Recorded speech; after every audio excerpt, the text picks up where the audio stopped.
Hello, my name is Voya and welcome to my deep guide.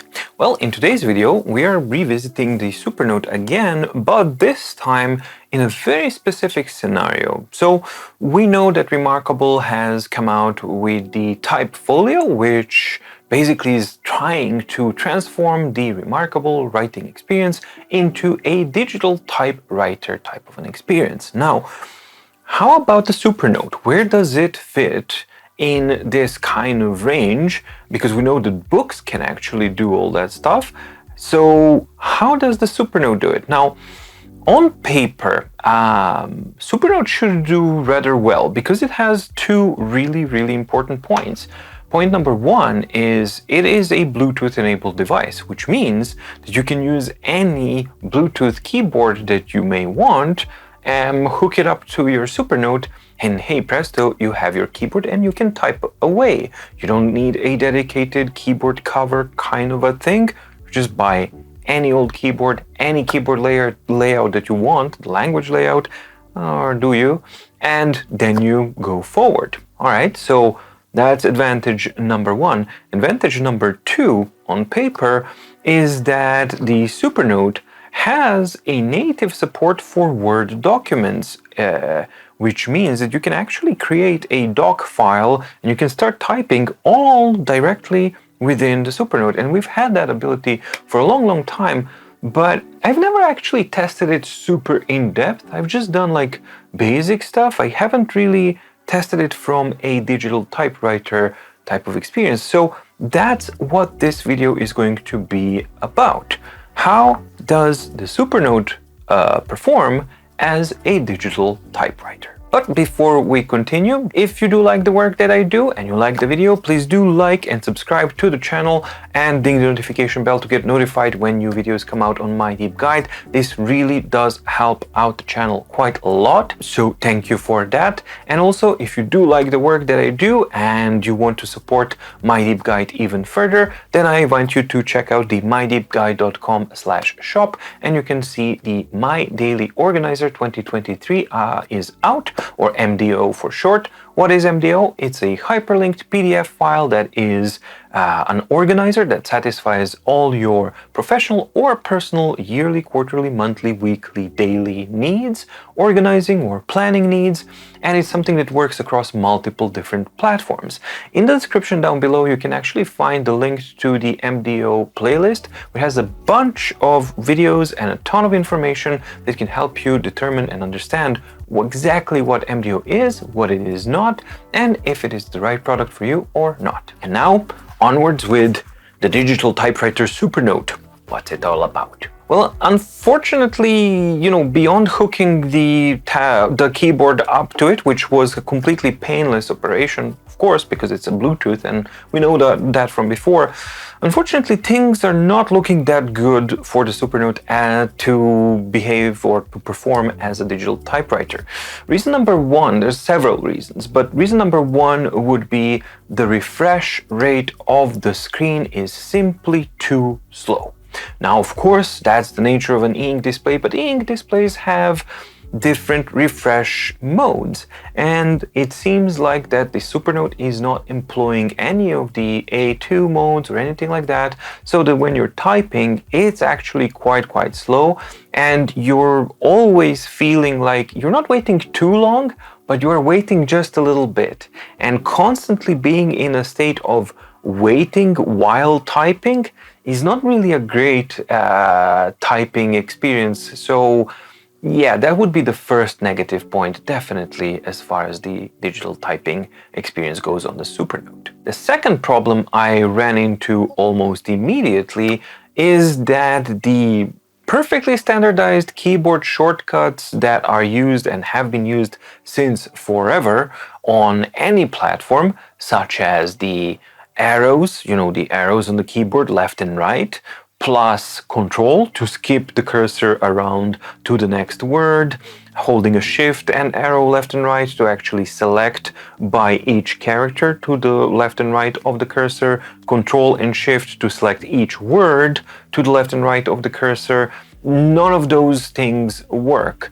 The only one that does work is Shift and Up, and then you can actually select the next row But that one you can't expand, because if you start moving it left and right, then left and right arrows are actually moving the selection by character left and right, which is a type of behavior that I don't think I've ever seen that before. And it's definitely not what a digital typewriter is supposed to do. So the keyboard shortcuts are definitely not in place, the most standard one, and that's something that would have to be kind of remedied, because yeah, it's just like the bare minimum. And also the home and end doesn't move the cursor to the beginning of the row, doesn't move the cursor to the end of the row. So none of those things that make the use of a keyboard other than typing, but none of the shortcuts are actually in place, and that's something that's definitely lacking in this experience. The third thing that I ran into that's problematic is, while you have the convenience of the Bluetooth to hook up any Bluetooth keyboard that you may want, unfortunately and inexplicably, the support for keyboard languages and different layouts on the Supernote is abysmally low.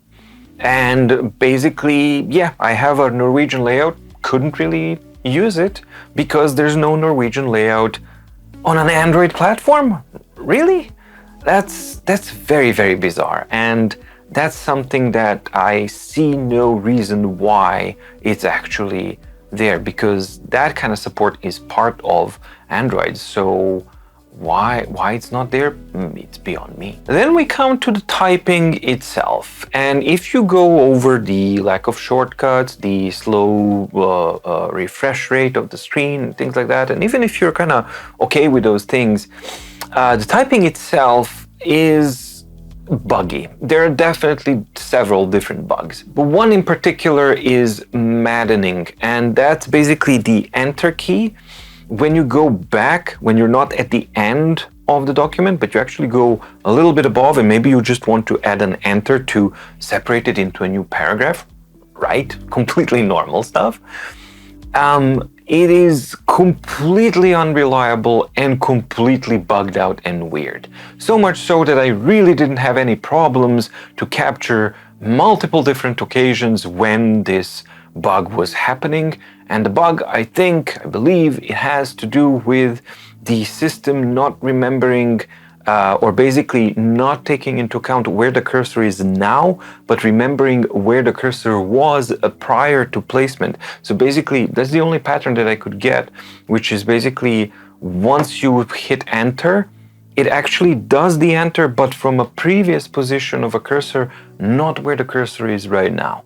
So I think that's where I would start kind of examining where the bug is. This is for the development team, but the bug is most definitely there, and it's a super annoying bug, and it's something that, yeah, it has no room being on a platform that is otherwise fairly polished. But this, I think we've kind of found an area that has not been touched by many a developer in quite some time on the Rata, and it definitely feels like it.